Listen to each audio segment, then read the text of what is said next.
Hello students, today we are going to discuss functions. It's a topic from your NCERT book, second chapter, relations and functions. So far we have discussed sets, Cartesian product, relation. Now come to the topic functions. Function is the most important topic after relations. So पढ़ते हैं इसे। देखो functions हम किसे बोलते हैं, functions क्या होता है, स्पेशल टाइप ऑफ फंक्शंस क्या होते हैं। फंक्शंस के बेसिक, अगर आपसे कोई पूछे कि बेसिक आप फंक्शन के बारे में क्या जानते हैं, तो आप बोल सकते हो it's a special type of relation. क्या बोलोगे? It's a special type of relations. Relation क्यों बोलते हैं? क्योंकि फंक्शन से ही, रिलेशन से ही आपका फंक्शन निकल के आता है। अगर आप रिलेशन पे कोई कंडीशंस, कोई कंस्ट्रेंट लगाते हो तो उसी से आपका क्या बनता है? फंक्शंस। अब इसकी डेफिनेशन को पढ़ते हैं। A relation is called function from A to B. A to B आपका क्या है? ये सेट्स हैं आपके। If every elements of A has only one image in set B. जैसा कि मैंने आपको पिछली वीडियो में बताया था, फंक्शंस के डेफिनेशन बताई थी, फंक्शन किसे बोलते हैं, एक बार रिकॉल करते हैं इस चीज़ को। देखो दो एग्जाम्पल हैं हमारे। फर्स्ट एग्जाम्पल देखते हैं। रिलेशन है आपका, रिलेशन में आपके क्या है? थ्री ऑर्डर्ड पेयर्स हैं। क्या है आपके? थ्री ऑर्डर्ड पेयर्स हैं। इसको हमने फंक्शन क्यों बोला है? फंक्शन में मैंने जैसा आपको बताया था, फंक्शन में आपके देखो बेटा, डोमेन और प्री इमेज, क्या डोमेन और प्री इमेज एक ही चीज़ है। ये क्या है? रिपीटेड नहीं होनी चाहिए। और डोमेन और प्री इमेज आपकी क्या होती है? जो ऑर्डर्ड पेयर आपका फर्स्ट एलिमेंट होता है, ऑर्डर्ड पेयर का क्या, जो फर्स्ट एलिमेंट होता है वो क्या होता है? आपका डोमेन। यानी कि ये आपकी रिपीटेड नहीं होनी चाहिए, तो उसी रिलेशन को हम क्या बोलेंगे? फंक्शन। सेकंड एग्जांपल में देखो, इसमें क्या है? आपके थ्री ऑर्डर्ड पेयर्स है। ये फंक्शन क्यों नहीं है? अब इसमें आपको दिख रहा होगा कि जो इसमें आपकी क्या है, डोमेन या प्री इमेज क्या है, वो क्या है आपकी? रिपीटेड है। देखो 1 4 4 4 4 क्या है? रिपीटेड है, यानी कि यूनिकनेस नहीं है इसमें, तो क्या बोलोगे? ये आपका फंक्शन नहीं है। अब इसमें बेटा ध्यान रखना, दो मेन की पॉइंट्स हैं, इनको हमेशा याद रखना कि जो डोमेन और प्री इमेज है फंक्शन में, वो क्या है? रिपीटेड नहीं होनी चाहिए। और जो रेंज है वो आपकी क्या होती है? रिपीटेड हो सकती है, यानी कि उसके ऊपर कोई रेस्ट्रिक्शंस नहीं है। अब देखो, मैंने बताया था जो सेकंड चैप्टर है आपका, रिलेशन एंड फंक्शंस, वो टोटली आपका फर्स्ट चैप्टर पे है, क्योंकि एक सीरीज़ में चल रहा है। फर्स्ट चैप्टर के बाद आपका सेट्स के बाद रिलेशन फंक्शन ही क्यों रखा गया आपकी बुक में? ये इनके बीच एक रिलेशन है, क्योंकि फर्स्ट चैप्टर पे ही आपका टोटली डिपेंड है। क्योंकि फंक्शंस, रिलेशंस, ये किससे आते हैं सारे? कार्टेशियन प्रोडक्ट से। कार्टेशियन प्रोडक्ट क्या होता है? प्रोडक्ट ऑफ सेट्स होता है। आई होप ये आपको समझ आया होगा। आगे चलते हैं। आज हम डिस्कस करेंगे, मोस्ट इम्पॉर्टेंट टॉपिक है हमारा फंक्शंस का। ये आपका हायर क्लासेस में भी यूज़ होगा, ये आपका कॉन्टिन्यूटी में भी यूज़ होगा, एप्लीकेशन ऑफ डेरिवेटिव्स में भी यूज़ होगा। तो इन फंक्शंस की आपको बेसिक नॉलेज होनी चाहिए। अगर अभी इसको आप ध्यान से समझ लोगे तो आगे आपको कोई डिफ़िकल्टी फेस नहीं करनी पड़ेगी। तो आज हम डिस्कस करेंगे अपना first functions, identity function. Identity function क्या होता है? देखो बेटा, F of X is equal to X, ये हमने आइडेंटिटी फंक्शन ही क्यों लिया? आइडेंटिटी फंक्शन इसलिए बोलते हैं कि हम एक्स की जगह कोई भी वैल्यू पुट करें, वो क्या है? सेम आए, यानी कि उसकी आइडेंटिटी चेंज नहीं हो रही। देखो, अगर एक्स को हम ज़ीरो पुट करेंगे तो क्या रहा आपका? ज़ीरो आएगा। वाई आपका ज़ीरो आएगा। वन पुट करेंगे तो वन आएगा। माइनस वन पुट करेंगे तो माइनस वन आएगा। ऐसे ही फ्रैक्शनल, रेशनल, कुछ भी हम पुट करते हैं तो हमारा क्या है? उसी को वो सेम दे रहा है, यानी कि उसकी आइडेंटिटी चेंज नहीं हो रही है। तो इसको हम बोलेंगे क्या? Identity function. अब देखो बेटा, हम डिस्कस कर चुके हैं डोमेन और रेंज। तो देखो, डोमेन होता है जो एक्स की वैल्यू पुट करो, और रेंज होता है जो वाई की वैल्यू आपकी निकल के आए। फंक्शंस में एक बात याद रखना, जो डोमेन होती है वो आपकी कुछ भी हो सकती है, लेकिन रेंज आपकी इन्फिनिटी और क्या? आयटा नहीं होनी चाहिए। आयटा होता है आपका इमेजनरी नंबर्स, नहीं आना चाहिए। ये हम कॉम्प्लेक्स नंबर, आपका नेक्स्ट चैप्टर होगा उसमें डिस्कस करेंगे आयटा क्या होता है और कैसे ये हमारा चैप्टर इंट्रोड्यूस हुआ, कैसे आयटा लिया गया, इमेजनरी नंबर क्यों बोलते हैं, जिनका सॉल्यूशन नहीं निकलता उनको इमेजनरी नंबर क्यों बोला गया, तो ये हम आगे डिस्कस करेंगे। अभी देखो आप, रेंज आपकी आयटा यानी कि इमेजनरी नंबर और इन्फिनिटी नहीं होनी चाहिए। तो डोमेन देखो, डोमेन हमने रियल नंबर क्यों लिखी है? क्यों लिखी है? क्योंकि हमने 0, 1 यानी कि रेशनल, फ्रैक्शनल, पॉजिटिव, नेगेटिव सब कुछ हमने पुट कर लिया और फंक्शंस जो y की वैल्यू वो क्या आ रही है आपकी सेम ही आ रही है, यानी कि जो फंक्शन है उसकी आइडेंटिटी चेंज नहीं हो रही है, तो इसलिए इसका नाम क्या बोला गया? Identity functions. अब इसका ग्राफ देखो ध्यान से, ग्राफ में क्या डिस्कस है? ग्राफ में यानी कि जो x की वैल्यू उसको पुट करेंगे, जो कॉरस्पॉन्डिंग y की वैल्यू आ रही है, तो ये क्या हो जाएगा आपका? स्ट्रेट लाइन जा रही है, ओरिजिन से पास हो रही है। नेक्स्ट है आपका कांस्टेंट फंक्शन। कांस्टेंट फंक्शन क्या होगा? इसमें आपका जो x का कोफिशिएंट होता है, यानी कि x के ये लगा लो जो x है इसमें आपका होता ही नहीं है, यानी कि जो x का कोफिशिएंट होता है वो 0 होता है, यानी कि x की वैल्यू आप कुछ भी पुट करो आपका जो फंक्शन है वो रिमेन सेम ही रहेगा, यानी कि कांस्टेंट ही रहेगा। अब इसको एग्जांपल्स के थ्रू लेते हैं। सपोज आपका एफ ऑफ एक्स क्या है? 10 है, यानी कि इसमें x का देखो, x का क्या है? 0x पुट कर सकते हो इधर, यानी कि x की आप कुछ भी वैल्यू पुट करो इस फंक्शन पे कोई फ़र्क नहीं पड़ने वाला। तो देखो x की वैल्यू आप 0 लेते हो, 0 इंटू 0 यानी कि क्या? k ही आएगा। k मतलब का कांस्टेंट है, जो आपको कांस्टेंट वैल्यू गिवन है वही आएगी। अगर आप x की जगह 1 पुट करते हो, क्या? अगर आप x की जगह 1 पुट करते हो तो क्या है? तब भी आपका k ही आ रहा है। x की जगह अगर आप 2 पुट कर देते हो तब भी आपका कांस्टेंट आ रहा है, यानी कि आप नेगेटिव पॉजिटिव जो भी पुट करो आपका क्या फंक्शन आ रहा है? वो कांस्टेंट ही आ रहा है, यानी कि इसके उस पर कोई चेंज नहीं हो रहा। तो देखो डोमेन क्या होगी? डोमेन में आपने रियल नंबर्स यानी कि रेशनल, इनरेशनल, नेगेटिव जो भी पुट किया, आपकी रेंज क्या आएगी? कांस्टेंट ही आएगी, यानी कि जो आपको कांस्टेंट वैल्यू गिवन है वही आएगी। अब आप ग्राफ आपको ध्यान से समझ आ गया होगा, देखो इसको ग्राफ को, यानी कि सपोज आपका फंक्शन हमने 10 लिया था, हम कुछ भी वैल्यू पुट करें आंसर हमारा क्या आना है? 10 ही आना है। कांस्टेंट में आपका कुछ भी वैल्यू गिवन मिल सकती है, 10, 5, 6, 9 वट जो उसका मन करेगा वो दे सकता है इसमें। नेक्स्ट है हमारा फंक्शन पॉलिनोमियल फंक्शंस। पॉलिनोमियल आप पढ़ चुके हो 10th में, पॉलिनोमियल हम किसे बोलते हैं। तो अब हमारा आता है पॉलिनोमियल फंक्शंस। देखो हमने फंक्शंस एफ ऑफ एक्स लिया है एक्स स्क्वेयर है, यानी कि इस फंक्शन को आप ध्यान से देखना बेटा, आप इसमें 0 पुट करेंगे तो ये फंक्शन क्या होगा? देगा आपको 0 ही देगा।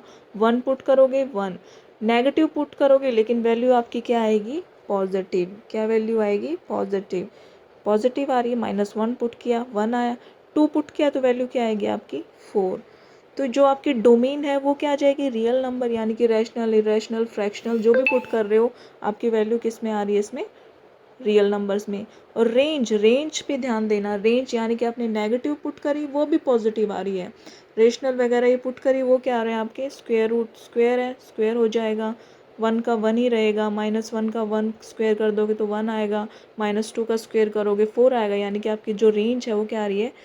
पॉजिटिव आ रही है, यानी कि रियल नंबर की क्या आ रही है? पॉजिटिव।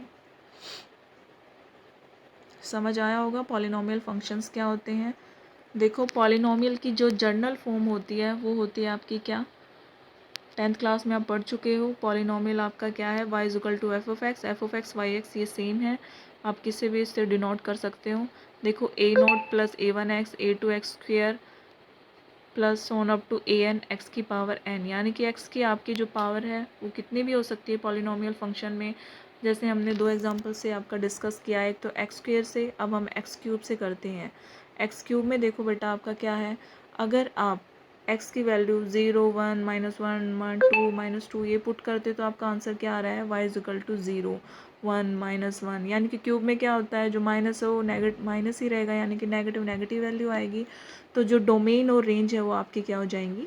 सेम हो जाएगी। तो पॉलिनोमियल फंक्शन में आपका डिफर करेगा, रेंज और डोमेन फिक्स नहीं रहेंगे। तो आपको पॉलिनोमियल फंक्शन का नेचर देखना है, कैसा है, पावर कैसी है, क्या चीज़ है, तो वो चीज़ें आपको ध्यान से देखनी पड़ेंगी। बस बेसिक नॉलेज आपको ये होनी चाहिए कि आप डोमेन में क्या पुट कर रहे हो, रेंज आपकी क्या आ रही है, और डोमेन में ऐसी क्या वैल्यू पुट करो कि रेंज आपकी एक तो इन्फिनिटी ना आए और दूसरी क्या आपकी इमेजनरी ना आए। बस आपके 2 मेन यही पॉइंट्स हैं रेंज को निकालने के, ठीक है। क्या? एक तो इमेजनरी नहीं आनी चाहिए और एक इन्फिनिटी नहीं आनी चाहिए। नेक्स्ट हम डिस्कस करते हैं बेटा रेशनल फंक्शन। रेशनल्स नंबर्स आप पढ़ चुके हो। रेशनल नंबर्स क्या होता है?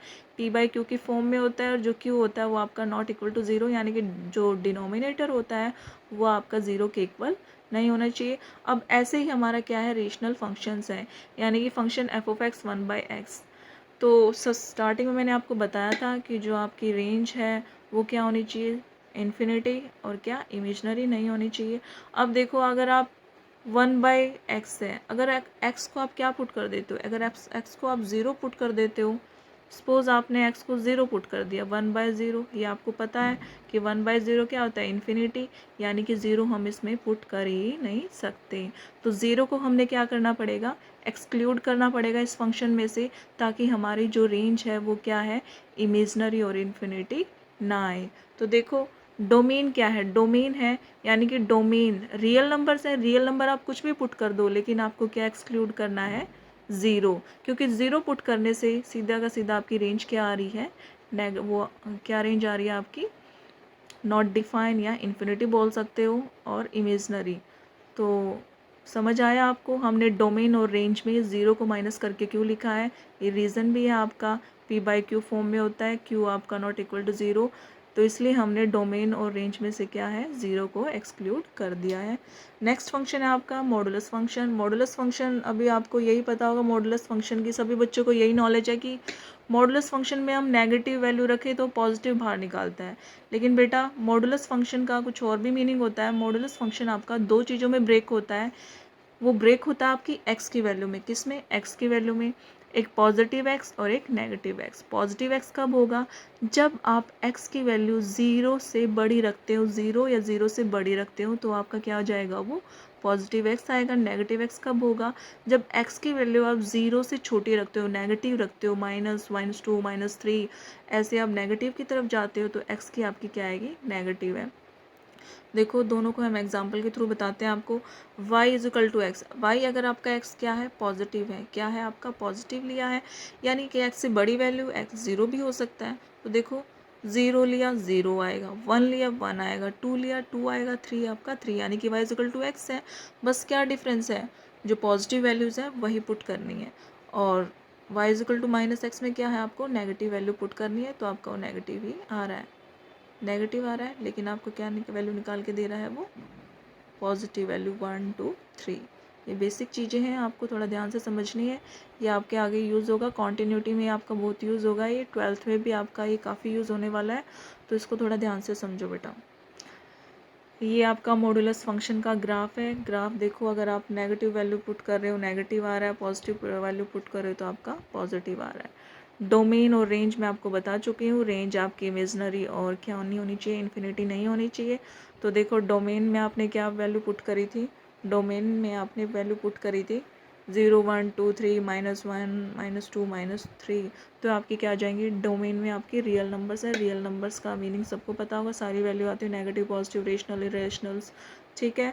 और रेंज आपकी क्या आ रही है, रेंज आपकी क्या आ रही है, पॉजिटिव, ये आपको पता ही है। मॉडुलस फंक्शन में हम नेगेटिव वैल्यू पुट करेंगे तब भी हमारा क्या आएगा, पॉजिटिव ही आएगा।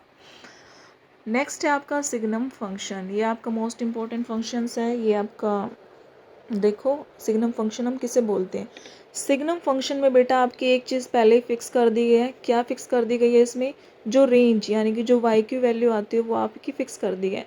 इसमें इसने बोला है कि जो x की वैल्यू हम 0 से बड़ी लेंगे, यानी कि पॉजिटिव वैल्यू लेंगे, तब आपका आंसर क्या आएगा, 1 आएगा। अगर x आप 0 के इक्वल लेंगे तो आपका आंसर क्या आएगा, 0 आएगा।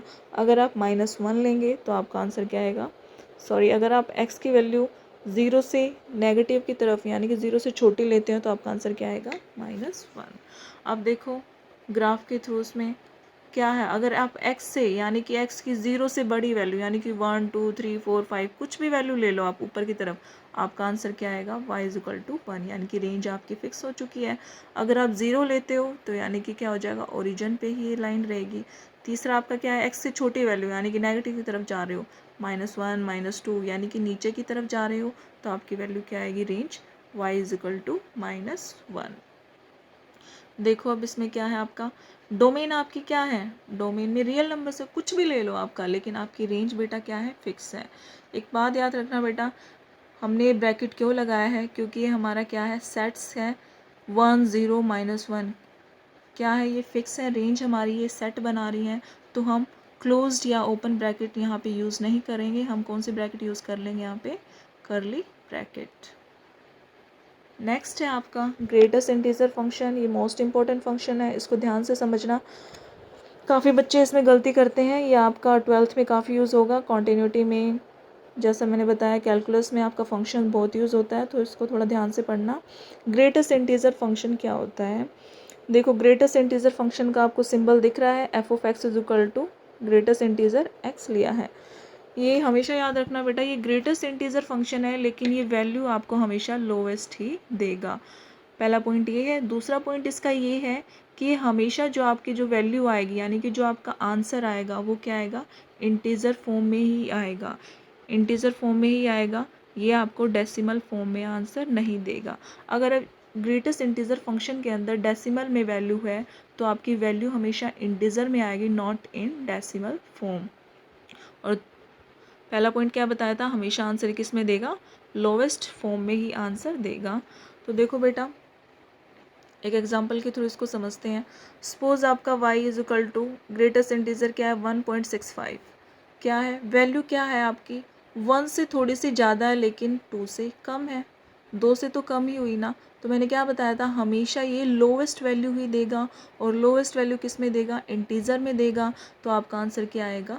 1। यानी कि 1 और 2 के बीच में है, लेकिन आंसर ये क्या देगा? 1 ही देगा। और 1 आपका क्या है? इंटीजर है, और डेसिमल फॉर्म में ये आंसर नहीं देगा। दूसरा एग्जांपल देखो, आपका क्या है? y is equal to greatest integer -1.92। अब आपको दिख रहा है ये वैल्यू क्या है आपकी? -1 से बड़ी है, और -2 इन दोनों के बीच में है। -1 और -2 के बीच में है। अब आपको ये बेसिक तो नॉलेज होगी ना कि -1 और -2 में बड़ा कौन सा है? -1 और -2 में बड़ा कौन सा है? -1 है। और मैंने क्या बोला है? ग्रेटेस्ट इंटीजर फंक्शन आपको लोवेस्ट वैल्यू देगा। तो लोवेस्ट वैल्यू आपको पता चल गई। -2 क्यों आया? क्योंकि -1 और -2 में लोवेस्ट क्या है? -2 है। तो आपका आंसर क्या होगा? -2। ये कुछ वैल्यूज़ हैं, ये पुट करके देखिए, हमारे आंसर इन रेंज के बीच में आएगा। ये आप थोड़ा ध्यान से पढ़ना। और देखो इसका एक बार ग्राफ ध्यान से देखो। ग्राफ में ये है, अगर हमारा 1 और 2 के बीच में है, क्या है? 1 और 2 के बीच में हमारी वैल्यू आ रही है। आपको दिख रहा होगा ग्राफ में। इसका लैडर शेप ग्राफ क्यों है? इसका भी रीज़न है। देखो, अगर वैल्यू हमारी 1 और 2 के बीच में है, तो आंसर क्या देगा? 1 देगा। 2 और 3 के बीच में है, तो आंसर क्या देगा? 2 देगा। 3 और 4 के बीच में है, तो आंसर क्या देगा? 3 और 4 के बीच में लोवेस्ट वैल्यू क्या आ जाएगी? 3 है। ऐसे ही नेगेटिव की तरफ चलते हैं हम। नेगेटिव में क्या है? अगर आपकी वैल्यू क्या है? 0 और -1 के बीच में है, तो लोवेस्ट वैल्यू क्या हो जाएगी? 0 और -1 के 1 पे। उसके बाद है -1 और -2 में लोवेस्ट वैल्यू क्या हो जाएगी? -2। ऐसे ही -2 और -3 में लोवेस्ट वैल्यू क्या हो जाएगी? -3। इसलिए आपका ये ग्राफ क्या है? लैडर शेप में है, लैडर शेप में। अब देखो बेटा, इसकी डोमेन और रेंज की बात करते हैं। ये आपको समझ आ गया होगा डोमेन और रेंज क्या है। देखो, डोमेन हमने क्या पुट करी है? कुछ भी वैल्यू पुट कर लिया हमने, रियल नंबर्स कुछ भी पुट कर लिया। लेकिन जो आपका रेंज है वो क्या आएगी? हमेशा इंटीजर ही आएगी। आई होप ये आपको समझ आ गया इसका होगा। इसके एग्जाम्पल पढ़ना इस चैप्टर के आगे, और देखना क्या डिफरेंस है। हमने उसमें रेंज, डोमेन ये कैसे आती है हमारी। जो वैल्यू पुट करोगे डोमेन की, उसी के ऊपर आपकी रेंज डिपेंड है। बस एक बात याद रखनी है आपको कि जो आपकी रेंज है वो क्या नहीं होनी चाहिए? इन्फिनिटी नहीं होनी चाहिए, और इमेजनरी नहीं होनी चाहिए। बाकी आप डोमेन की कोई भी वैल्यू पुट करो, रेंज आपकी उसी के ऊपर डिपेंड होके आएगी। ये कुछ इंपॉर्टेंट फंक्शंस है जो आपके हायर क्लासेस में भी यूज़ होंगे, अब भी यूज़ होंगे। तो इसको थोड़ा ध्यान से पढ़े। एक्सरसाइज पे ही फोकस ना रहिए, कुछ बेसिक नॉलेज है। 2.3 एक्सरसाइज से पहले हैं ये आपके, तो इनको थोड़ा ध्यान से पढ़ें। आई होप ये आपको समझ आया होगा। किसी का कोई डाउट है तो वो पूछ सकता है।